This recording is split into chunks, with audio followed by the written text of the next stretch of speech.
Axşamınız xeyirli olsun. Radyodakı proqramını dinləyirsiniz. Yurt FM radyosunda bizi eşidənlər, dinləyənlər və eləcə də sosial şəbəkələrdə həmçinin bizi izləyənlər.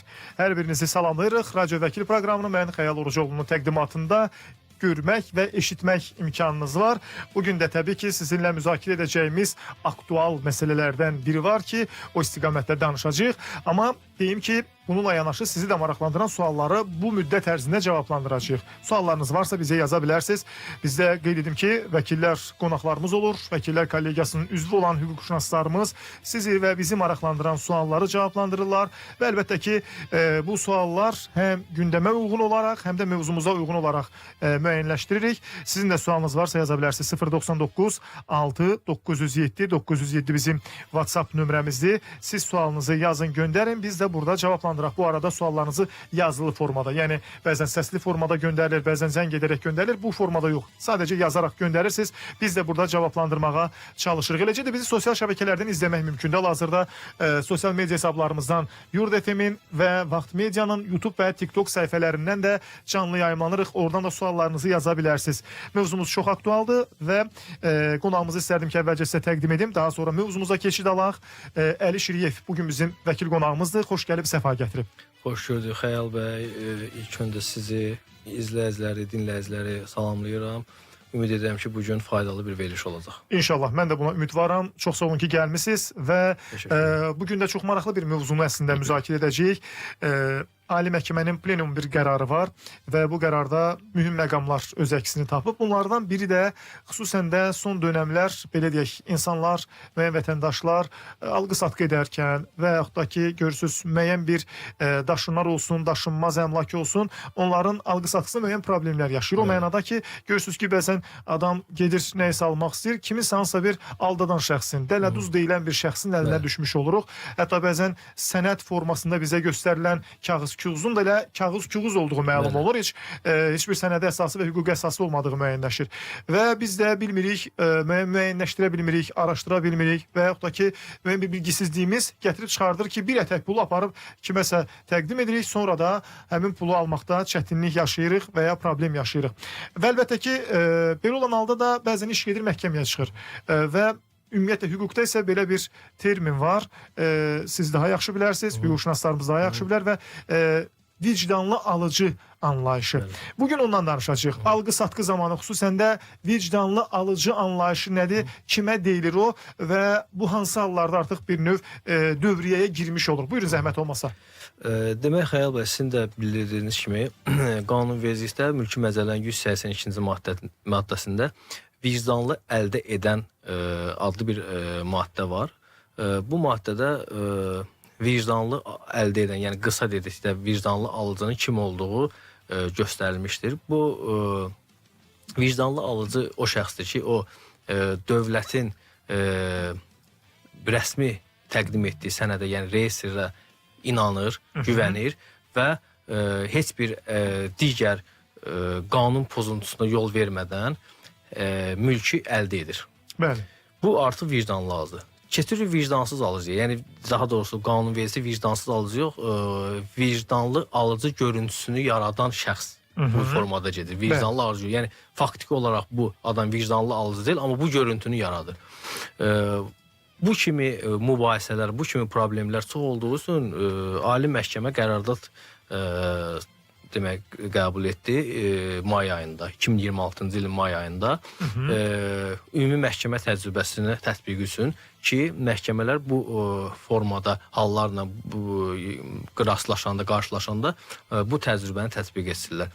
Burada demək, şəxslərin törətdiyi, atdığı qeyri-qanuni əməllərdən qıraq, bu aydın məsələdir ki, burada vicdansız, adətən vicdanlı alıcı görüntüsünü yaradan şəxslər, misal burada müəyyən faktlar var ki, şəxsin tutaq ki, faktiki olaraq o qədər imkanı yoxdur, amma o bir də görürsünüz, tutaq ki, orta statistik bir ailədir, aylıq gəlir tutaq ki, 1000 manat civarındadır. Bu adam birdən-birə 300 minlik ev alır. Bu hansı əsasla, hansı gəlirlə aldı bunu? Yəni bu məhkəmə araşdırmasında zaten bunlar hamısı ortaya üzə çıxır. Burada bir neçə faktorlar var. Hədə qorxu ola bilər, sonra faktiki sahiblənməmək ola bilər. Yəni formal alqısı haqqı, faktiki mənzil alınır, mülk alınır. Bəli. Amma adam heç o mülkdən xəbəri yoxdur, heç görməyib o mülkü. Yəni bu proseslər hamısı məhkəmə gedişatında araşdırılmalıdır. Bu məhkəmələrin üzərinə qoyulan bir öhdəliklərdir ki, məhkəmələr bu məqamları araşdırmalıdır ki, bu adamın pulu ümumiyyətlə var idimi, yox idimi? Bu adam ümumiyyətlə faktiki olaraq bu mənzilə, bu mülkə, yəni torpaqda ola bilər, mənzildə ola bilər, evdə ola bilər ki, bu evi görübmü, görməyibmi, faktiki burada yaşayırmı, yoxsa elə formal olaraq alıb, hansı ki, bu əməli törədən adamlar özləri elə bu mənzildə, bu evdə yaşayırlar. Və bu kimi digər hallar ətraflı araşdırılmalıdır və Ali Məhkəmənin qərarında da göstərir ki, bunlardan birinin olması yetərli deyil. Bunlar bir neçəsi olmalıdır və bir-birinə uzlaşmalıdır. Biri olsa da belə əsaslı olmalıdır. Və burada ən vacib məqamlardan biri, yəni Ali Məhkəmənin bu qərardadında göstərilən məqamlardan biri notarius və reyestr xidmətinin üzərinə qoyulan öhdəliklərdən ibarətdir. Bu nədir? Notariuslar bildiyimiz kimi qeydiyyat orqanları hesab olunurlar və onlar bugünə kimi belə idi. Şəxs gəlirdi, deyirdi ki, mən evi satıram. Adətən bunu da bildirim ki, qoy vətəndaşlar, insanlarımız bu məqama diqqət eləsələr. Adətən bu tip işlərdə şəxsin özü birbaşa, təbii ki, şəxsin özü öz evini hər hansı bir vicdansız, burada vicdansız məsələsi ola bilməz. Adətən kazus üzərindən üzr istəyirəm, sual ki formasına verirsiniz, onu daha ətraflı izah etməyiniz üçün biz sizə bir növ dəstək olmuş olsun. Bildiyim qədər bu kimi məsələlərin hətta böyük əksəriyyəti çıxarışlı sənədli evlərin üzərindən aparılır. Təəssüflər olsun ki. Yəni evin çıxarışı var, sənədi var. Biz gedirik alqı-satqıya. Bir nəfər deyir ki, bu evi mənə etibar ediblər. Narahat olmayın. Bu çıxarış, bu etibarnaməm və s. və ilaxır. Biz də onun etibarından mən siz onu qısa formada izah eləyəcəm. Vətəndaşlar da, dinləyicilər də başa düşəcək. Bu tip məsələlərdə insanlar düşünməsin ki, bu MTK-nın müqavilə ilə alınan evlərdir. Bizim bugünkü mövzumuz birbaşa çıxarışlı evlərdən söhbət gedir. Evin çıxarışı, yəni el dilində kupçası var. Bəli. Kupçadan da o yana mənzil üçün, mülkiyyət üçün, daşınmaz əmlak üçün sənəd yoxdur. Ən mötəbər reyestrdən çıxarışdır. Dədir, yəni daşınmaz əmlak üçün dövlət reyestr xidməti. Amma proses necə olur? Yəni dələduzluq hansı formada olur? Şəxs evini kirayə verib, məsələn, misal üzərində bir kazus üzərində. Şəxs evini kirayə verib. Notarial müqaviləni kirayə verib, özü də xaricdə yaşayır. Evin kirayəşini, yəni kirayədə qalan adam onun deməli məlumatlarını həmən müqavilədən göndərir. Tutaq ki, xaricdə olan bir yaxınına, bir həmən o dələduz qruplaşmaya, bəli.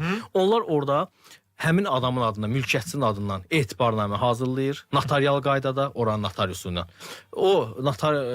Onu apostil elətdirir. Göndərirlər Azərbaycana. Artıq apostil olunmuş etibarnaməni də Azərbaycan notariusu, bu tam rəsmi sənəd olduğu üçün bunu tanımış olur. Onu tərcümə təsdiq eləyirlər və gedirlər notariusa. Notarius da deyir ki, bu evi yiyəsi mənə etibar eləyib. Bu evi əlimin yanında tutaq 300 minlik evdə 250 minə əlimin yanında bunu satırıq. Təbii ki, alan adam da istəyir ucuz alsın. Bunu dərhal alır və bunun da şübhəsi qalmır. Niyə? Notariusda bu proses baş verir. Bu proses çöldə, bayırda baş vermir. Notarius dövlət qurumunda baş verən bir prosesdir. Bunun əlində çıxarış var. Bu deməli notarius girovda olub olmaması haqqında arayış təqdim edir. Evin girovluğu yoxdur. Yəni hər şey görüntüdə hər şey qaydasındadır. Təbii ki, kim olsa buna aldanar. Bəli. Aldanır və sonradan 3 aydan, 5 aydan sonra evin əsl yiyəsi gəlir, qapısını döyür, görür evində başqa adam var. Evin yiyəsi çıxır, içəridə yaşayan da çıxarış göstərir. Əsl sahibi də çıxarış. İkisinin də çıxarışı tam həqiqi dövlət reyestr xidmətinin verdiyi çıxarışdır. Yəni heç birinin çıxarışı qanunsuz çıxarış deyil. Heç biri evdə çap eləməyib o çıxarışı. Məsələn, Ali Məhkəmədə nə deyir bax bu məsələdə? Ali Məhkəmə deyir ki, notarius formal olaraq ancaq qeydiyyat orqanı funksiyasını yerinə yetirməməlidir. Notarius əgər bu etibarnamə ilə adam bunun üstünə gəlibsə ki, mən bu əməliyyatı eləyəcəm, bu sərəncam vermə hüququm varsa, o etibarnaməni araşdırmalıdır. O etibarnaməni bütün mümkün üsullarla etibarnamə verən şəxslə əlaqə saxlamalıdır. Mümkünsə görüntülü əlaqə saxlamalıdır və əmin olmalı ki, etibar edən şəxs bu etibarnamədən məlumatlıdır. Özü bu etibarnaməni verib. Sonra digər orada məsələləri də məsələn notariusun nəzarətdə saxlamalıdır. Burada var məsələn evin real qiyməti. Məsəl şəhərin mərkəzində 3 otaqlı evdir, faktiki o rayonda qiymət 500 mindir, bu ev satılır 100 minə. Hər halda şübhə yaradar. Şübhədir. Amma notarius məsələn buna baxmırsa, bu artıq problemdir. Sonra alıcı ilə satıcının arasında olan münasibətləri nəzərə yetirməlidir ki, bunlarda hər hansı bir asıllıq, hədə-qorxu varmı aralarında? Yəni bu kimi məsələlərə diqqət yetirməlidir. Eyni qaydada reyestr xidməti də əgər hər hansı bir şübhəli əməliyyat görürsə, bu məsələni araşdırmalıdır. Yəni bu orqanlar birbaşa qeydiyyat orqanı funksiyasından əlavə bu öhdəlikləri qoyub və eyni zamanda həmən Ali Məhkəmə qərarında qeyd edib ki, əgər istər notarius, istər reyestr xidməti qəsdən və ya ehtiyatsızlıqdan bu nəzarəti düzgün yerinə yetirməyiblərsə və ya ümumiyyətlə yerinə yetirməyiblərsə, zərər çəkən şəxs onları birbaşa cavabdeh kimi qoya bilər və onlardan ona vurulan zərəri tələb edə bilər. Yəni sadəcə bu qurumlar, yəni məsələn tutaq ki, dövlət reyestr xidməti dediyimiz məsələlər və yaxud da ki, notarius özü mühür vuran bir orqan deyil. Ali Məhkəmə onun üzərinə məsuliyyət qoyub ki, zəhmət çək, qurum olaraq bu gətirilən sənədin həqiqiliyini dəqiqləşdir. Bəli, nəzarət edə, prosesə nəzarət edə. Çünki vətəndaşın borcu deyil, vətəndaş rəsmiyyətə inanır, vətəndaş dövlətin verdiyi sənədə inanır. Bəli. O sənədin özündə problem varsa, o vətəndaşın məsuliyyəti deyil. Hər halda.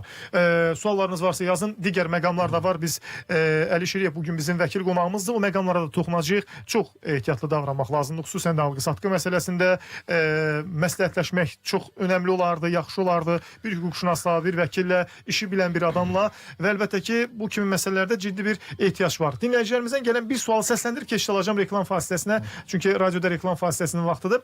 Bir dinləyicimiz beləcə də yazıb ki, atam, anam vəfat edib. Həmən o evdən, yəni ata-ananın olan o evdən hazırda qardaşım yaşayır, mənə pay düşürmü deyə soruşur. Ata-anası vəfat edibsə, əlbəttə birinci dərəcəli vərəsələr siyahısındadır. Birinci növbədə daha doğrusu vərəsələr pay düşür. Pay düşür. Bunun üçün sadəcə olaraq vərəsəlik açdırmalıdır, düzdürmü? Bəli. Notariusa getməlidir, vərəsəlik açdırmalısınız və qardaşınızın orada yaşamasından asılı olmayaraq sizin də orada bəlli bir payınız var. Reklam fasiləsi olacaq, amma bizə sosial şəbəkədən yazılan sualları cavablandıracağıq. Suallarınız varsa siz də yaza bilərsiniz. 099 6907 907 bizim WhatsApp nömrəmizdir. Qısa bir fasilədən sonra qayıdırıq və müzakirələrimizi davam etdiririk. Qaldığımız yerdən davam edirik. Radyo Vəkili proqramına dinləyirsiniz. Dinləyicilərimizdən və izləyicilərimizdən gələn xeyli suallar var. Onların hamısına cavab verməyə çalışacağıq. Sizin də suallarınız varsa yaza bilərsiniz. 099 6 907 907 bizim WhatsApp nömrəmizdir və sosial media hesablarından yazılan sualları da burada səsləndirəcəyik. Hansılar ki, bizə ünvanlayıb dinləyicilərimiz. Bir dinləyicimiz soruşur ki, əlbəttə, deməli, sual bundan ibarətdir ki, 2007-ci ildə bələdiyyədən torpaq alqı-satqısı etmişəm. Şəxs torpağı və tikinti üçün icazəni etibarnamə ilə anama verir, etibar edir. Kupça yoxdur. Sonra anam mənə düşən payı mənə vermək üçün torpağa və əmlaka vergi ödəyicisi kimi qeydiyyata salır. Çünki bələdiyyə başqa yolun olmadığını deyir. Hazırda bu mənzildə qeydiyyatdayıq. Anam, atam, mənim övladlarım, qardaşım və onun 3 övladı. Sual isə bundan ibarətdir ki, əslində bir məsələ ilə bağlı 4 sual göndərir. Deyir, bu torpaq və əmlak üzərində sahibkar mənəm yoxsa torpağın ilk sahibi? Birinci sual budur. Demək, sual biraz böyük oldu. Orada məqamlar qarışdı bir-birinə. Şəxs etibar edib ilkin sahib, anaya etibar edib. Etibarnamə özü-özlüyündə bu mülkiyyət hüququ vermir. Yəni, həmin şəxsin o bələdiyyə torpağına hansı əsasla əldə edib? Onun ümumiyyətlə ona hüquqi sənədi olub hansısa? Deyir ki, şəxs torpağı və tikinti üçün icazəni etibarnamə ilə anama verir. Bələdiyyə torpağıdır, alqı-satqısını edib. Beləcə də yazıb. İndi biz yazıdan yola çıxaraq deyirik. Məsələ nədir? Mən sizə deyim. Bələdiyyə torpaqları ümumiyyətlə bilirsiniz ki, 2007-ci ilə qədər bələdiyyə torpaqları satıla bilərdi. 2007-dən sonra orada yalnız və yalnız hərrac yolu ilə satış həyata keçirilə bilər və bu bələdiyyə torpağının əgər alqısı, orada görürsünüz, qarşı məqamlar var. Burada problem nədir? Vətəndaşlar bir çox hallarda problemin özünü izah edə bilmirlər, doğru izah edə bilmirlər. Ona görə vəkillər həmişə istəyir ki, sənədlərlə tanış olsun reallıqda. O etibar edən şəxsin özünün, birincisi onun əgər mülkiyyəti təsdiq edən, mülkiyyət hüququnu təsdiq edən hər hansı bir sənədi olsaydı, burada artıq etibarnamadan söhbət gedə bilməzdi. Bu adam birbaşa bunu alqı-satqı eləməli idi.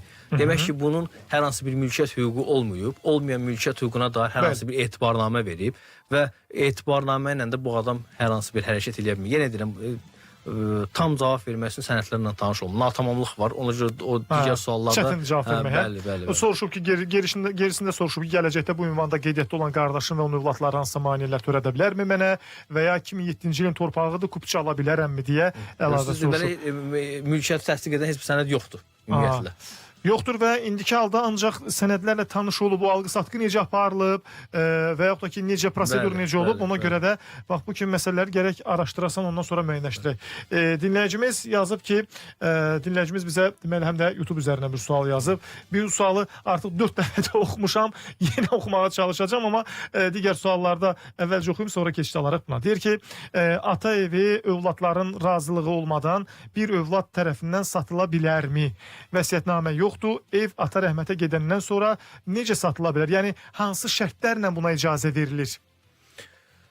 Demək, əgər ata rəhmətə gedəndən sonra təbii ki, o övladın o evi satmaq üçün o mülk onun adına olmalıdır. Demək ki, vərəsəlik asılmalıdır. Vərəsəlikdə digər övladlar həmin övladın xeyrini imtina etməlidirlər ki, o onun adına keçsin və onu satsın. Yəni, hal-hazırki vəziyyətdə ata ölübsə, bunun 1 və ya 5 evi, maşını varsa, onun heç bir övladı vərəsəliyi ilə o mülk onların adına keçmişsə, onun üzərində sərəncam vermə hüququ yoxdur. Sata bilməz. Əlbəttə sata bilməz. Söhbət çıxarışlı mülkiyyətlərdən gedir. Bəli, sənədli. Sənədli. Əgər yox, olur ki, məsələn, evin heç bir sənədi yoxdur, heç vərəsəlikdə də onu tanımaq olmur, notarius onu tanıya bilmir. Bu hallarda onlar, zaten bu proses başdan yanlışdır. Yəni qanunvericiliyə əsaslanmır, düzdürmü? Amma burada məsələ burasındadır ki, biz fərz etsək ki, evin sənədi də var. Bu halda vərəsəlik qaydasında digərlərinin haqqı var. Sata bilməz. Sata bilməz yox, istəsə də sata bilməz. Yəni bunu icra etmək üçün onun hüquqları yoxdur. Heç bir notarius, heç bir rəsmiyyət bunu qəbul etməyəcək. Çünki onun əsası yoxdur. Aydındır. Bir digər sual da var. Deyir ki, torpağıma çıxarış almaq üçün müraciət etmişəm. Kənd təsərrüfatı təyinatlı olduğu üçün imtina verilib. İndi çıxarış almaq üçün nə etməliyəm? Buyurun. Ümumiyyətlə, kənd təsərrüfatı təyinatlı torpaqların üçün çıxarış almaq demək, burada şəxs təyinatını dəyişmək istəyir, yoxsa sadəcə olaraq çıxarış almaq istəyir. Heç bir təyinat falan dəyişmək istəmir. Müraciət edib, deyiblər ki, kənd təsərrüfatı təyinatlıdır, imtina veriblər. İndi deyir, bundan sonra mən nə edeyim? Yəni, çıxış yolu nədir? Yox, imtinanın səbəbi var da. İmtinanın səbəbi odur ki, kənd təsərrüfatı təyinatlıdır, torpağa çıxarış veriliblər. O səbəblə imtina etməzlər, hə? Etməzlər. Yəqin orada başqa səbəblər var. Yəni, kənd təsərrüfatı torpaq islahatları keçirildi 2000-ci illərin əvvəllərində, 90-ların axırlarında və orada kənd cəmaatına hamı pay torpağı ayrıldı. Təsərrüfatda olan insanların sayına görə, yəni ailə üzvlərinin sayına görə kənd torpağı və onların birbaşa mülkiyyətinə keçdi. Bu problemlər o halda çox olur ki, yəni rayonlarda, kəndlərdə tikilən evlərin əksəriyyəti bu pay torpaqlarında, kənd təsərrüfatı təyinatlı pay torpaqlarında tikilib, o hallarda onlar təyinat dəyişib onu yaşayış eləmək istəyir. Bunu da dəyişmə çox böyük prosesdir, Nazirlər Kabineti qərarı ilə bu olmalıdır. Ancaq bu problemlər olur. Amma bu kənd təsərrüfatçısı bunu çıxarışı da yəqin ki, vaxtı ikən, ola bilər burada başqa məsələlər var, biz tanış olmalıyıq, o cavabla tanış olmalıyıq. Məncə burada bəlkə də dinləyicimiz torpağa alınan çıxarışla evə alınan çıxarış məsələsində bir yanlışlara yol verib. Bəlkə evə çıxarış almaq istəyib, amma torpaq kənd təsərrüfatı təyinatlıdır deyə ona görə imtina gəlib. Bu halda mümkün ola bilər. Bəli, burada olmaz, yəni bu ev tikmək olmaz. Bəli. Orada müəyyən tikintilərə icazə var, hansı məsələn ferma tikə bilər, bəli, o tipli tikintilərə icazə var. Amma ev tikməyə icazə yoxdur. Ya o halda ola bilər ki, imtina gəlsin. İmtina gəlsin, hə? Digər bir sual var. Dinləyicimiz yazıb ki, mən istərdim ki, bizim sualları keçməmişdən qabaq, az əvvəl bugünkü mövzumuzla bağlı olan məsələnin də bir həm də sonuna çataq. Bəzən olur ki, bu evlər alınır və yaxud da ki, alqı-satqı edilir. Şəxs deyək ki, ya da ki, məsəl üçün hansısa bir məsələ ilə bağlı aparır, bir pul verir ki, misal üçün deyək, filan işimi düzəlt. Bu dırnaq arası işə düzəldən də gətirir ki, bu 5 yox, bir 10 ilə bunu sən məsələn filan məsələvi həll edəcək. Nə bilim, səni filan işini mi həll edəcək, hansısa bir yerə aparıb işə mi qoyacaq və s. Bildiyim qədərilə və sizinlə də məsləhətləşdik, Ali Məhkəmənin bu məsələ ilə bağlı da bir qərarı var. Bunu da zəhmət olmasa bir izah edin ki, o pulu verir ki, al get mənim filan işimi düzəlt. Bax, o pulun aqibəti necə olur? Sonra mən o pulu tələb edə bilərəmmi, əgər aldadılmış olsam qarşı tərəfdən ki, sənə bu qədər pul verdim, işimi də həll eləmədin, zəhmət olmasa pulumu geri qaytar. Demək, Xəyal bəy, tamamilə doğru vurğuluyorsunuz. Bu yaxınlarda belə bir Ali Məhkəmə buna dair də bir qərar oldu ki, əgər şəxs qeyri-qanuni əməl üçün rüşvət veribsə, o həmən pulu tələb etmə hüququnu artıq itirir.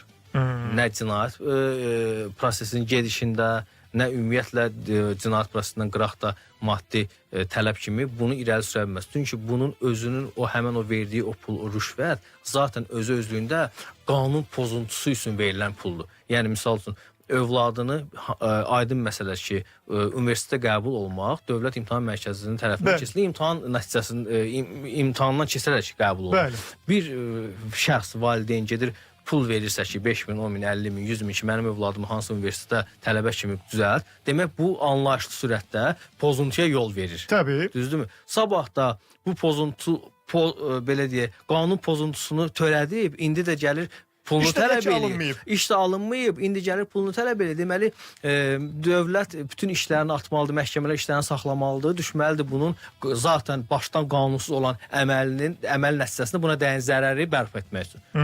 Ali məhkəmə deyir ki, o cür pulları əgər qanunsuz əməl üçün verilən puldursa bu, qanunsuzluqsunca, o pulu tələb etmə hüququnu itirir şəxs. İtirir şəxs. Yəni çünki onsuz da bilir ki, deyək ki, məsələn şəxs ancaq Dövlət İmtahan Mərkəzində, məsəl üçün bu bir nümunə kimi deyirik, imtahan verməklə bura girə bilər və ya ki, bu universitetdə oxuya bilər. Yox, əgər təbii ki, biz bilirik ki, kimsə pul verirsə, bunu özü bilərəkdən qanunsuz əmələ bəri başdan imza atmış olur.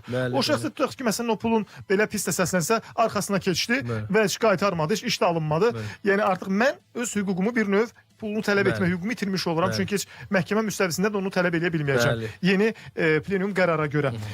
Suallarınız varsa yaza bilərsiniz. Dinləyicilərimizdən gələn bir sual da belədir. Yeri gəlmişkən sosial şəbəkələrdən də bizə hal-hazırda yazırlar. Onları da səsləndirəcəm indi. Bir dinləyicimiz yazıb ki, biz Abşeron rayonu Höküməli qəsəbəsində 2006-cı ildə torpaq sahəsi almışıq.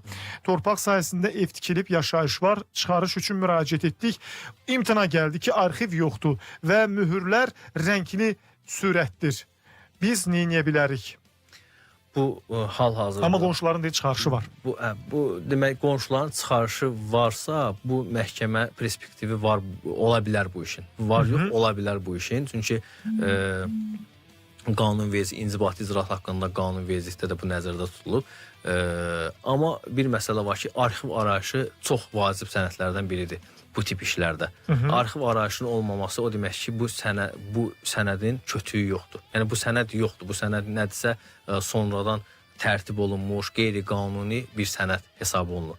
Arxiv arayışının olmaması, yəni bu belə deyək, ancaq məhkəmə yolu ilə ki, qonşular o dediyim kimi inzibati icraat haqqında qanuna əsaslanaraq bu ərazidə yaşayan qonşuların çıxarışı var, mənim də o haqqım var. Bəli, olduğu üçün o halda o hissədə perspektiv var yalnız. Aydındır. Bir dinləyicimiz yazıb ki, deməli, məndir makler tərəfindən dələduzluqla bağlı belə başa düşdüm ki, aldanıb şəxs belə iddia eləyir. İşimə baxmırlar, əlimdə səs yazıları da var. Baxmırlar, nə idim? Yəni, konkret olaraq siz zəhmət olmasa işi yazın görək nə baş verib ki, və makler sizi necə aldadıb, nə edib? İşinə baxmırlar, burada yəqin ki, şəxs hüquq mühafizə orqanlarına müraciət eləyir. Çox böyük ehtimal. Amma bilirsiniz də, hər pul verməkdə bu dələduzluq deyil. Çünki burada dələduzluq özü-özlüyündə üzdə görüntü elədir ki, üzdə görünür. Hər şey qaydasındadır, amma arxada proseslər gedir. Onun üçün hüquq mühafizə orqanları da bu məsələləri araşdırır. Bir çox hallarda olur ki, orada dələduzluq faktı öz təsdiqini tapmır. Burada mülki iş olduğu üçün hüquq mühafizə orqanları mülki məhkəmələrə müraciət etməyə tövsiyə edir. Çünki onların zaten səlahiyyətində deyil bu məsələ. Çünki hüquq mühafizə orqanları göndərir ki, bu məsələ məhkəmə müstəvisində həll oluna bilər. Mülki məsələdir, mülki müstəvidə həll olunan məsələdir. Həll olunan məsələdir. Yəni, maklerə deyir, pul vermişdim ki, ev tikmədi. Bax, bu kimi məsələ də çox ciddi son vaxtlar problemə çevrilib. Alırlar, güya torpaq göstərir. O gün bir məsələ ilə bağlı biz mətbuatda, mediada bu məsələni işıqlandırmışdıq şikayət əsasında. Şəxsi makler çağırıb yanına. Deyib, sənə ev tikəcəm. Adam bilmir ümumiyyətlə ev harada tikiləcək, ünvan haradır. Ümumiyyətlə aparıb bir ətək pulu evinin bir hissəsini, torpağını satıb şimal bölgəsindən idi. Gətirib burada verib maklerin əlinə. İndi makler nə ortada var, nə də onu tapan. Deyirlər ki, ya ölkədən çıxıb gedib ümumiyyətlə yoxdur. Yəni bu cür belə desək, bəzən insanlarımızın o bilgisizliyindən, sadəlövlüyündən istifadə edib bax belə aldanmalar olur təəssüf ki. Çox olur və problem yenə deyirəm, burada məsələ əsas bizim insanlarımızın özlərinin maariflənməsindədir. Yəni bu verilişlər də onun üçündür ki, insanlar maariflənsin, bu cür dələduzların qurbanı olmasın. Bayaq o dediyimiz kimi o vicdanlı alıcı məsələsində də, daha doğrusu vicdanlı əldə edən məsələsində də mən bir daha istəyirəm bunu vurğulayım. Bütün bu vətəndaşlar, insanlarımız bilsin ki, bir mülk əldə edəndə hətta onun çıxarışı varsa, bax bu məqama diqqət eləsinlər. Çıxarış var deyə bütün məsələ həll olunub deyil. Əgər bu məsələ bu qədər rahat olsaydı, ali məhkəmə buna dair bir qərarda çıxardıb burada notarius reyestrada öhdəlik qoymazdı. Deməli bu cür dələduzluqlar artıq o qədər böyüyüb, o qədər çoxalıb ki, bu ali məhkəmə səviyyəsində qərarda çıxarılıb. Yəni çıxarışla ev alıram deyəni bütün məsələlər həll oldu yox. Siz özünüz də vətəndaş olaraq, yəni alıcı olaraq pul sizin pulunuzdur. Siz pulunuzu verirsiniz, sabah illərlə o pulun daha az düşəcəksiniz. Ona görə evi kimdən alırsınızsa çalışın, əgər etibarnamə ilənsə o evin yiyəsi ilə bu və ya digər formada əlaqə saxlayın. Xaricdə isə görüntüdə əlaqə saxlayın. Qohumunuz varsa həmin ölkədə göndərin, onunla tanışsın. Burada yaşayırsa bununla şəxsən görüşün. Yəni öz işinizi bəri başdan düzgün tutun ki, sonra peşmançılıqla üzləşməyəsiniz. Bəli, problem yaşamayaq. Bax bu kimi məsələlər var. Ata evini bir övlada verə bilərmi? Və yaxud da ki, versə nə olar? Dinləyicimiz soruşur. Burada yəqin dinləyicimiz bağışlama məsələsini nəzərdə tutur. Əgər ata öz hər hansı bir övladına mülkünü bağışlayırsa və ya vəsiyyət edirsə, vəsiyyətlə bağışlamada fərqli məqamlar var. Vəsiyyət edibsə, o öləndən sonra onun digər övladları və həyat yoldaşı, atası, anası birinci növbəli vərəsələr kimi öz məcburi payını tələb edə biləcəklər. Məcburi payını ola əldə edə bilərlər. Məcburi payda o mülkün 50%. Bəli, 50%. Amma bağışlama məsələsində fərqli olacaq. Bağışlama məsələsində əgər bağışlayıbsa və 2 il ərzində ölərsə, yəni 2 il ərzində ölərsə şəxs, yenə məcburi pay hüququ qalır. Onlar məcburi pay hüququnu tələb edə bilərlər. Amma 2 ildən sonra tam onun mülkiyyətinə keçmiş olur. Yəni 2 il ərzində bağışlayan şəxs vəfat etməzsə, həyatdadırsa, övladına bağışlayıbsa, artıq 2 ildə bitdisə, bərsu. Artıq həmin şəxs mülkiyyətin əsl sahibidir. Deməli, deyir ki, mən aldandım, təmizlik kağızı alıb, mən də sonra səsini yazmışam, təmizlik kağızını inkar edirlər. Təmizlik kağızı bilməm bu nəyə deyirlər, təmizlik kağızı deyə. Bilirsiniz problem nədədir? Şəxslər pulu verəndə heç bir rəsmi qeydiyyat aparmırlar. Heç bir çəkiliş eləmirlər və ya notarial qaydada və hər hansı müqavilə ilə bunu eləmirlər.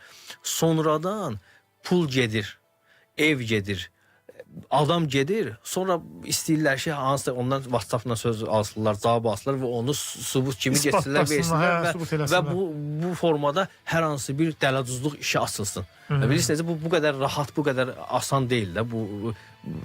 Bir də bir məqam vurğulamaq istəyirəm. Xəyal bəy, qoy bizim dinləyicilərimiz bu məqamı da bilsinlər. Praktikada çox rastlanan problemlərdən biridir.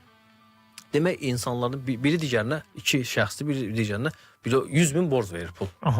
Adam gedir, bu deyir 100.000-i necə qaytaracaqsan mənə? Şərtləşirlər, tutaq ki, 3 ilə 5 ilə qaytaracam.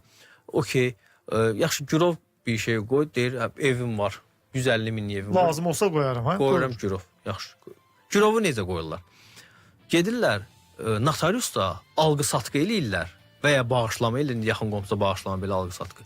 Demək, mülkü keçirilir borc verənin adına, Sonra 3 ildən 5 ildən sonra gəlir, pulu qaytarır. Və yaxud da ki, pulu qaytardı, 100.000-i, 70.000-i qaytarıb, 30.000-i qalıb. İndi gəlir, deyir ki, evimi bir adam deyir, verirəm evi. Bu adam artıq gedib məhkəmədə müraciət eləyəndə, məhkəmə bunu burada heç bir dələduzluq əməli, heç bir pozuntu görmür. Öz özəlindən aparıb evi verir. Amma bizim qanunvericiliyimizdə bütün məqamlar çox gözəl, mülki məzəllərimizdə çox gözəl təsbit olunubdur. Bu hallar üçün girov müqaviləsi nəzərdə tutulub. Girov müqaviləsi nəzərdə tutulub. Bu halda şəxslər gedir, yaxınlaşır notariusa. Bildirir ki, bizim bu şərtlərlə mən buna bu qədər pulu verirəm, bu müddətə, bu şərtlərlə və bunun müqabilində girov bu mənzili qoyuram. Mənzilin çıxarışı zaten qalır adamın adında, adamın adından heç nə çıxmır. Sadəcə olaraq mənzil sistem olaraq girovda göstərilir. Yəni sabah yüklü kimi, bəli, yüklü olur. Sabah heç kim o mənzilin üzərində hər hansı bir sərəncam vermə hüququna malik deyil. Çünki burada 2 tərəf var. Biri girov saxlayandır, biri elə mülkiyyətçinin özüdür. Amma insanlar gedir bu formada eləyir, sonra yenə də tükürləmə. Yəni məsələ nədir? İnsanlar bu məqamları təbii ki, hamı hüquqşünas deyil, hamı vəkil deyil. Amma bizim bir yerimiz ağrıyanda hara gedirik? Həkimə. Ustaya getmirik ki, Təbii. həkimə gedirik də. İndi insanların da bir problemi olanda gərək onlar vəkilliyin, hüquqşünasın, savadlı, təcrübəli adamın yanına getsinlər ki, bundan rastlaşmasınlar. Təbii. Yəni onların bu mənim sadaladığım, dediyim və demədiyim məqamları bilmək borcları deyil. Bilməyə bilərlər. Amma o bir söz Amma var. bilməməyimiz də bizi qanundan və məsuliyyətdən yayındırmır. Yayındırmır. Bəli, yayındırmır. Bilmirsə gərək getsin o sahənin adamı ilə məsləhətləşsin ki, Mütləq. bu problemlərlə üzləşməsin. Dinləyicilərimizdən gələn digər suallar da var. Sizin də suallarınız varsa yaza bilərsiniz. 099 6 907 907 WhatsApp nömrəsinə gələn bir sual da belədir ki, deyir ki, öz torpağı adı ilə satıb sənədini verməyib. Öz torpağı adı ilə satıb ki, güya şəxsin torpağıdır, amma sənədini verməyib. Verəcəyini bildirməsinə baxmayaraq artıq 5 ildir ki, sənəd verilmir. O torpaqda 2 mərtəbəli ev tikilib, indilərin araşdırma aparmışam. İndilərdə aydın olub ki, torpaq heç onun özünün də deyilmiş. Bələdiyyə torpağıdır. Bu halda nə edim? Xahiş edirəm, kömək edin. Bu halda heç nə. Bu halda ancaq o ona vurulan ziyanı həmən şəxsdən tələb edə bilər məhkəmə qaydasında. Dəhşət bir şeydir. Yəni dəhşət bir şey həm də odur ki, şəxs deyir ki, mənim torpağımdır. Kimsə bələdiyyənin adında olan hansı bir torpağı özününkiymiş kimi təqdim edir. Adam orada 2 mərtəbəli ev tikir. İndi baxın, burada yenə həmən məqama Xəyal bəy gəlib çıxırıq ki, bu alan adam özü sözünə inanıb onun. Deyirdi mənim torpağımdır. Demək bu adam pul verəndə heç bir sənəd görməyib. Heç bir sənəd təqdim olunmayıb buna. Bəli. Amma bu olunmalı idi. Bəli. Çünki sonra problemlər yaşayır insanlar satqıda və s. Apellyasiya məhkəmə qərarı çıxardıb, narazıyam, amma qərar şikayət eləyə bilməz yazılıb. Nə edə bilərəm? Yəni kassasiya şikayəti belə başa düşdüm ki, müəyyən işlər var, hansı ki, məsəl üçün kiçik iddialara dair işlər var, 5000 fiziki şəxs arasında, 5000 hüquqi şəxs arasında 10.000-ə qədər olan işlərdir. Onlarda sonuncu instansiya apellyasiya məhkəməsidir. Sonra inzibati xətalara dair var. Bu işlərdə sonuncu, əgər qanunvericilik göstərirsə ki, həmən instansiya sonuncudursa, ondan onu heç bir hərəkət edə bilməz vətəndaş. Bax, bu kimi məsələ də var. Ona görə də müəyyən bir məsələlər var ki, o kimi məsələlərdə az əvvəl qeyd etdiyiniz nüanslarda xüsusən də sənədləşmə məsələsini vaxtında və yerində düzgün etsək, sonra da bir növ biz özümüz səhv edirik müəyyən bir məqamlarda.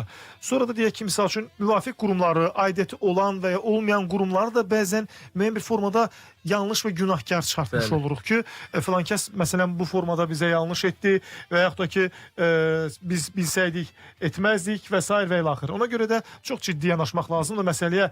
Bəzən olur ki, özümüz də bilmədən soruşa bilərsiniz. Bu arada dinləyəcəyimiz yazıb ki, aliment məsələsi ilə bağlı sual soruşa bilərəmmi? Soruşa bilərsiniz. 099 6 907 907 WhatsApp nömrəsinə gələn suallarımızdan biri də belədir ki, adıma olan deyir 20 kvadrat metr sahəli ev 2018-ci ildə qəzalı olduğu üçün dövlət tərəfindən sökülüb. Mənə kompensasiya ödənilib, amma indiyə qədər dövlət reyestrində adımda qalır həmən o mənzil. Asan xidmətə müraciət etmişəm ki, adıma mülkün olmaması haqqında arayış verilsin. Məndən 96 manat dövlət rüsumu ödəməyimi tələb edirlər ki, reyestrdən silinsin. Bu doğrudurmu? Yəni rüsum tələb olunursa, yəni asan xidmət dövlətin qurumudur. Yəni tələb olunursa demək ki, verilməlidir. Yəni ki, hər bir halda dövlət rüsumu haqqında qanunda o rüsum nəzərdə tutulub ki. Yəni halda kompensasiya da verilərsə 20 kvadrat metrə böyük ehtimal ki, onun hər kvadratına görə etibarnamənin yazılması bir rüsumdur. Etibarnamənin öz yazdığın, tərtib etdiyi etibarnaməni, yəni mobil notariatına verdiyin etibarnaməni şəxs ləğv etmək istəyirsə, o da ayrı rüsumdur. Yəni bütün bu proseslər hamısı rüsum üzərində gedir. Aydındır. Bir dinləyicimiz də soruşur ki, mənim deyir Naxçıvanda evim var, amma torpaq sahibi itkin düşüb. Onu necə adıma keçirə bilərəm? Belə başa düşdüm ki, şəxs bir nəfərdən torpaq alıb, amma ev tikib indi həmən o torpaqda, torpağın da əsli sahibi itkin düşüb, istəyir ki, o torpağı özününkiləşdirsin. Bu itkin düşmüş və ölmüş elan olması barədə burada bu məsələlər məhkəmə qaydasında tənzimlənir. Şəxs əgər 5 ildən artıq itkin düşübsə, bu halda maraqlı şəxslər məhkəmədə iddia qaldırır bu barəsində və məhkəmə bütün məqamları araşdırır. Həqiqətən şəxsin ölmüş elan olunması barədə qərar verirsə və şəxsin əgər heç bir vərəsəsi yoxdursa, bu əslində bu məsələ burada alıb həmən adamın alma prosesi necə baş verir? Bir dənə üzr istəyirəm, zəhmət olmasın. Sadəcə sual belədir ki, deməli, belə anladım ki, deyir Naxçıvanda evim var, amma torpaq sahibi itkin düşüb, onu necə adıma keçirə bilərəm? Torpaq sahibi üçün dediyimiz kimi, o şəxsin ölmüş elan olması barədə məhkəmə qərarı olmalıdır. Aha. Ondan sonra onun vərəsələri, əgər varsa vərəsələri, o torpağı qəbul edib, ondan sonra bu şəxsə adını rəsmiləşdirə bilərlər, əgər razıdırlarsa rəsmiləşdirmə hər bir halda. Yəni indi bilinmir o əvvəlcədən pulu verib, verməyib, ya indiki vərəsələr ümumiyyətlə bundan razılaşacaqlar, razılaşmayacaqlar. Bu biraz mübahisəli məqamdır. Və həm də təbii ki, burada da bir araşdırma qardaşları var deyir, həmin şəxsin qardaşları var, amma qardaşlar yox, övladları yəqin ki, artıq... İndi qardaşları, yəni əgər birinci növbə vərəsələri, övlad, ata-ana, həyat yoldaşı, bunlar yoxdursa, keçir növbəti qardaş bacıya. Bəli. Onlar qəbul edib vərəsəliyi o formada ona sata bilərlər. Bir sual oxuyub keçid alacağım radioda dinləyicilərimiz üçün reklam fasiləsinə. Deyir ki, çıxarışlı mənzilim var, öz mənzilimi 10 yaşlı övladımın adına keçirə bilərəm. Bəli, tam 10 yaş, 3 yaşlı övladında, 1 yaşlı övladında adına keçirdə bilər. Burada demək 14 yaşına qədər uşaqların adına keçirmək valideynlərin razılığı ilə imzası ilə olur. 14 yaşından 18 yaşına qədər uşaqların öz razılığı ilə və eyni zamanda valideynin razılığı ilə olur. İkisinin də. Bəli. Amma burada məsələ satışda isə fərqlidir. Satış olanda yetkin yaşını satmayanlar artıq orada qəyyumluq və himayəsi orqanı razılığı olmalıdır. Yəni, bu halda vətəndaşın sualına ibarəsi keçirdə bilərəm, bəli keçirə bilər, ala bilər onun adına. Aydındır. Suallarınız varsa yaza bilərsiniz. 099 6 907 907 bizim WhatsApp nömrəmizdir və eyni zamanda suallarınızı bizə sosial media hesabından da göndərə bilərsiniz. Hal-hazırda Yurd FM-in və Vaxt Medianın YouTube və TikTok səhifələrində canlı yayındayıq. Radio dinləyicilərimiz üçün qısaca bir fasilədir. Əli Şiriyev bugün bizim vəkil qonağımızdır. Suallarınızı yazın. Qaldığımız yerdən davam edirik. Dinləyicilərimiz və izləyicilərimizdən gələn suallar var. Sizin də suallarınız varsa yaza bilərsiniz. Əli Şiriyev bugün bizim vəkil qonağımızdır. Sizi və bizi maraqlandıran məsələləri cavablandırır və dinləyicilərimizdən bir xeyli sual gəlib və maraqlı məsələləri soruşurlar. Mən bu sualları reklam arasında da bəzən səsləndirirəm, soruşuram və reklam fasiləsində bir dinləyicimiz iş saatı ilə bağlı bir sual ünvanlamışdı və hansı ki deyir onu bir ay ərzində 180 və 192 saat ərzində iş yerində çalışdırır. Bunun qanuni olub olmaması məsələsini soruşdu. Əli bəy qeyd etdi ki bu qanuni deyil, çünki 160 saatı keçməməlidir, düzdürmü? Bir dinləyicimiz də elə bax bu sualın üzərindən Rövşən adlı izləyicimiz yazıb ki Arazda və digər marketlərdə, Obada və s.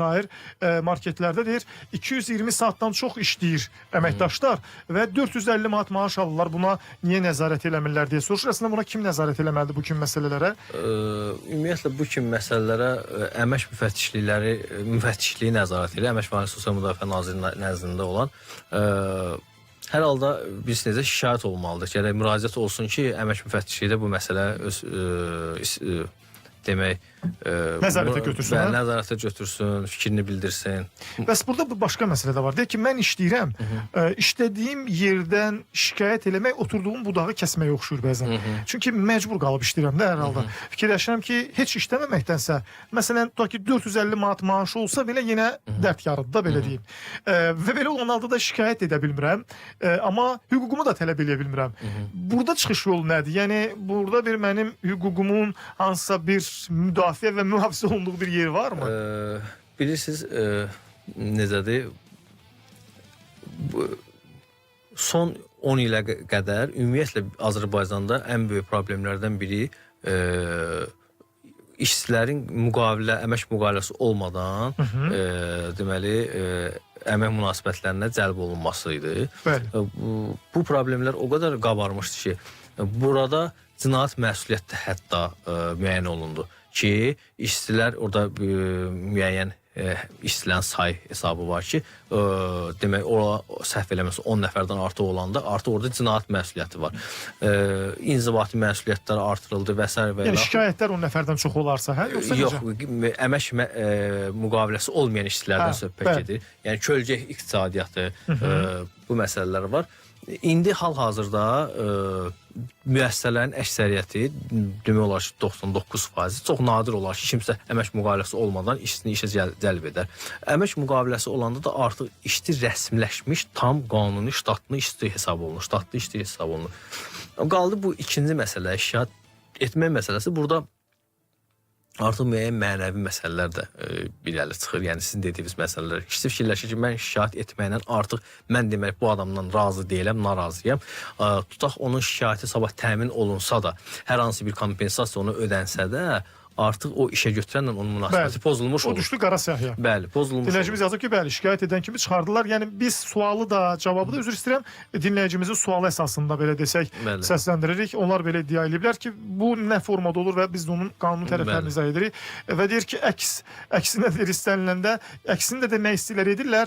Bu düşüncə var deyə heç kimdə heç nə etmir. Yəni gedib hüququnda təmin etmək istiqamətində. Məsələ odur da, yəni işə burada heç kim məcburi əməyə cəlb olunmur. Yəni məcburi əmək öz-özlüyündə qadağandır. Yəni bu işi təklif eləyir, şəxs gedir orada öz xoşu ilə o əmək haqqıya o saata razıdır, işləyir. Əgər işləyirsə, təbii ki, əgər qanun pozuntusu ilə baş verirsə bu proses təbii ki, araşdırılmalıdır, şikayət olunmalıdır, tədbir görülməlidir, bu öz yerində. Amma hər bir halda elə yerlər, elə işlər var ki, şəxs tam qanuni işləyir, yenə də narazıdır. Əgər narazıdırsa, yəni məcbur kimsə məcbur əməyə cəlb etməməlidir, bəli. Bir dinləyicimiz də soruşur ki, keçmiş qaynatam evində şəxsiyyət düzəltməyim üçün, şəxsiyyət vəsiqəsi almağım üçün uçota salıb məni, qeydiyyata salıb, öz evini imzam olmadan uçotdan çıxarda bilərmi? Yəni qeydiyyatdan çıxarda bilərmi? Qaynanası salıb. Qaynata belə başa düşdüm ki, şəxsi gəlini salıb evinə qeydiyyata və indiki halda deyir ki, bəli, əgər şəxs istəyirsə, onu qeydiyyatdan çıxarda bilər, məhkəmə qaydasında tam olaraq çıxarda bilər, bunun hüququdur. Aha, hüququdur və bu da mümkündür deyirsiniz. Bir dinləyicimiz də maraqlı bir sual ünvanlayıb daha. Deyir ki, dinləyicimiz soruşur ki, yaşamaq hüququ üçün vərəsələr arasında razılıq olunması üçün vərəsəlik açılmalıdır. 4 övlad vərəsəlik açılması üçün razılıq ərizəsi notariat qaydada veriblər. Bir qardaş, yəni 5-ci razılıq vermir. Çünki onun rahatlığı pozulur, o biri bacı qardaş o evdə yaşamasınlar deyə. Buna görə də məhkəməyə müraciət etmişəm. 2 ildir məhkəmələrdə süründürülür. Hal-hazırda Şirvan məhkəməsi olub və Şirvan məhkəmə olub, orada məktub gözləyirəm. Bilmək istəyirəm ki, buradan mən nə edim? Proses nə qədər çəkəcək? Kirayələrdə yaşamaqdan bezib. Demək, sualdan belə başa düşdüm ki, şəxs, digər vərəsələr bunun xeyrinə imtina ediblər öz paylarından. Yəqin ki, bir qardaş imtina etmir. Bəli. Daha doğrusu belə başa düşdüm ki, yox. 4 övlad vərəsəlik açılması üçün razılıq ərizəsini notariat qaydada veriblər. Bir qardaş, yəni 5-ci razılıq vermir. Yəni vərəsəlik açılmasına bağlı ümumiyyətlə yaxın durmur da, yəni belə başa düşdüm. Bu formada o vərəsəlik açılması üçün o 4 qardaşın, 5 qardaşın hamısının razılığı tələb olunmur. Əgər vərəsəlik açılıbsa, sadəcə olaraq onların ya mülkiyyəti demək qəbul etmək, ya payı, onların əsas payı qəbul etmək, ya da imtina etmək kimi hüquqları yaranır. Yəni 3 ay ərzində şəxs ondan imtina edə bilər. Əgər imtina etmirsə, 2023-cü ilin səhv eləməsi qərarından artıq şəxsin payı saxlanılır. Onda payı saxlanılır. Yəqin ki, bu xanımda başqa məsələdir, ya da tam fikrini düzgün izah edə bilmir, biz tam dolğun cavab verək. Aydındır. Bir dinləyicimiz də bizə bir sual ünvanlayıb. Bu sualı artıq neçənci dəfə də soruşur. Mən yenə də oxuyacağım ki, bəlkə bir cavab almış olaq. Deməli, dinləyicimiz yazıb ki, deməli, mənzil 98-ci ildə ordenli olub. Qardaşımın adı orada olub, həmən ordenda. 2010-cu ildən qardaş ailə qurdu və ayrı yaşamağa başladı. 2010-dan. 2021-ci ildə isə hamı asan xidmətdə razılıq verib mənzili mənim adımı özəlləşdirib. Dinləyicimiz yazıb. Hazırda deyir, qardaş və ailəsini qeydiyyatdan çıxması iddiasını vermişəm. Qardaşım isə buna qarşılıq mənim çıxarışımı ləğv etdirmək istəyir ki, etibarsız etsin onu. Deyir ki, aldatma olub güya özəlləşmədə. Amma sübut qoymayıb. 2021-ci ildə qeydiyyatda olan və orderdə adı olan yetkin şəxsin hamısı özəlləşməyə qol çəkib və yazıb ki, oxudum, razıyam. Bu çıxarış sübutsuz aldadıldıq sözlərinə görə ləğv oluna bilərmi? Əgər həqiqətən burada hər hansı bir aldatma, hədə qorxu və ya digər bu kimi əməllər olubsa və şəxs bilməyərəkdən və dediyim kimi hədə-qorxu nəticəsində o sənədə imza atıbsa və bunu sübut elə biləcəksə, bəli, bu əsas ola bilər. Amma hal-hazırki vəziyyətdə xanımın dediyi, xanım da yəqin ki, Bəydir, qardaşın dedi. Bəyin dediyi kimi öz razılığı ilə yazılıb notariusda, notariusun iştirakı ilə bunlar prosesdə baş veribsə, yəni o bu iddia edə bilər buna. Amma bunu sübut etmək heç də asan bir məsələ, əlbəttə. Yəni ona görə də bu kimi məsələ çox ciddi bir problem yaradacaq həmin şəxs üçün. O ha desin ki, mən deyəcəm ki, məni məcbur ediblər. Yəni deyəcəklər ki, notariusda sənə 100 dənə sual verdilər ki, razısanmı? Ev gedir əldən və s. sən dedin ki, razıyam. Çünki mən özüm də şahid olmuşam. Notariusda doğrudan burada məsələ nədir? Bu şəxs onu qeydiyyatdan çıxartmaq istəyirdi. Yəni o acıq olaraq bu addımı atır. Bax, bu məsələ var. Bunun özü də bir arqument ki, əslində dinləyicimizin xeyrinədir ki, bax, bundan sonra belə bir addım atıb, yəni əks halda bunu etməyəcəkdir. Bir sual da var. Dinləyicimiz yazıb ki, rayonda torpaq sahəsi var. Rəhmətə gedən atamın adındadır. Atamdan vəsiyyətnamə almışam. Anam və atam da rəhmətə gedib. Anadan vəsiyyətnamə yoxdur torpaq üçün. 4 övladıq ailədə. Üçünün razılığı var, biri xarici ölkə vətəndaşıdır. Onun da razılığını almaq üçün hansı sənəd lazımdır ki, torpağı tam adıma keçirə bilim? Etibarnamə. Onu etibarnamə dediyimiz qaydada ya xarici notariusda etibarnamə verir, o apostil olunur. Və yaxud da ki, daha doğrusu, üzr istəyirəm, razılıq ərizəsi. Yəni, şəxs öz payından imtina edib, öz demək, qardaşının və bacısının, digər vərəsənin xeyrinə öz payından imtina edir. İmtina ilə bu formada həll olunur. Hər halda notariusdan dəqiqləşdirsələr, notarius o imtinanın hansı formada veriləcəyi istiqamətini verəcək. Bir dinləyicimiz də yazıb ki, dəmir yolunda 240 saat işləyirik, amma 190 saatın pulunu verirlər. Gözəl işdə 50 saatı görürsən kimin hesabına yazırlar. Qanunsuzdur, düzdürmü? Əlbəttə, yəni əgər işçi işləyirsə, onun aylıq əmək haqqı, saat hesabına, yəni bizdə vaxtımız var, işimiz var. Vaxtımızsa, vaxtımız düşən əmək haqqısı tam ödənilməlidir. Ödənilməlidir. Bir dinləyicimizin də sualını oxuyub, istəyirdim ki, yekunlaşdıraq. O qədər evdən danışmıyoruz. Ev deyəcəkdim yenə də. Az əvvəlki o bələdiyyə ilə o kiraya qalırıq deyir. 4 nəfər deməli ailə üzvünün övladlardan 4-ü razılıq verib, 1 nəfər razılıq vermir qardaş. Deyir ki, evinə əsasən arxiv kağızı var və orden var. Qupça çıxarılması üçün bu problem yaranıb. Necə edim ki, bir qardaş razılıq ərizəsi vermir. Belə olan halda ancaq Başa düşə bilmədim, üzr istəyirəm. Deməli, sual belə idi ki, 4 övlad vərəsəliyi açılması üçün razılıq verib notariusda, amma bir qardaş razılıq vermir. Şəxs də 2 ildir Şirvan rayon məhkəməsində qalıb, iş gedir, uzanır və kirayələrdə yaşamaq məcburiyyətindədir. Yəni, bunu soruşur ki, yəni yaşamaq hüququ ilə bağlı. Soruşur ki, evin əsasən arxiv kağızı var və orderi var. Qupça çıxarılması üçün bu problemlər yaranıb. Necə edim ki, bir qardaş razılıq ərizəsi vermir, yəni onu yola gətirə bilmir ki, şəxs evlə bağlı məsələsini həll etsin. Mən belə başa düşdüm bu sualdan ki, şəxs razılıq ərizəsini vermir, yəni öz payından imtina etmir. Çox güman ki, məsələ buradadır. Heç ümumiyyətlə vərəsəlik hüququ konstitusiyon hüququdur. Heç biz Azərbaycan Respublikasında belə bir qayda, qanun yoxdur ki, şəxsi məcbur etsin ki, öz payından imtina etsin. Yəni, şəxs öz payından imtina etmirsə, bu halda ona qarşı heç bir tədbir görülə bilməz. Öz payını tələb edir şəxs. Hər halda burada məhkəmənin cavabını və nəticəsini gözləmək. Məhkəmənin cavabı nəticəsi və bir də vətəndaş bildirir ki, 2 ildir məhkəmələrdə qalmışıq. O məhkəmələr hansı qərarlar verib, hansı qətnamələr çıxarılıb, hansı qərardatlar biz onlarla tanış olmalıyıq ki, bilək bu işin ümumiyyətlə gedişatı nədir? Dediyim kimi, çox hallarda vətəndaşlar ümumiyyətlə problemi izah edə bilmirlər. Aydındır. Yekunlaşdırmaq vaxtıdır dinləyicilərimizə. Bəzən sual və vəkillərimizin nömrəsini istəyən izləyicilərimiz olur. İndi bəzən də sadəcə deyirlər ki, vəkil nömrəsini verir. Amma bizdə də 150-dən çox vəkil olub indiyə qədər və sağ olsunlar siz daxil gəlib iştirak etmişsiniz, suallar cavabladınız. Amma zəhmət olmasa kimin nömrəsini istədiyinizi bir qeyd eləyin. Mən də həmin vəkilinlə əlaqə saxlamağınız üçün sizə müəyyən bir dəstəyi və köməkliyi göstərim. 099 6 907 907 bizim WhatsApp nömrəmizdir. Orada yaza bilərsiniz. Hansı vəkilin əlaqə saxlamaq istədiyiniz vəkillərimizə də yönləndirə bilərik. 099 6 907 907 WhatsApp nömrəmizdir. Belə yekunlaşdırırıq. Çox sağ olun, gəldiniz. Təşəkkür edirəm. Bir xeyli maraqlı məsələlərə, maraqlı məqamlara aydınlıq gətirmiş oldunuz və əlbəttə ki, vəkillərimizin qarşılaşdığı o kazuslar o qədər fərqli nüansları üzə çıxardır ki, məhkəmə prosesində və s. və biz çox ciddi və ehtiyatlı o verilişdən əvvəl sizinlə öz aramızda danışanda suyu da üfürə-üfürə içməliyik prinsipi ilə bir növ yaşamalıyıq. Bəli. Əks halda müəyyən bir çətinliklərlə qarşılaşa bilərik. Belə yekunlaşdırırıq və sabah eyni vaxt inşallah yenidən eşidiləcəyik. Yenə mülki məsələlərlə bağlı istəyirəm bir etibarnamə ilə bağlı məsələni bir gündəmdə saxlayaq.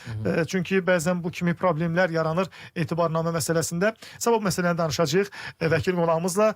Bugün Səli Şiriyev bugün bizim qonağımız idi. Yekunlaşdıraq. Təşəkkür edirik sizə. Yenidən eşidilmək ümidi ilə. Sağ olun. Sağ olun. Çox sağ olun. Minnətdarım.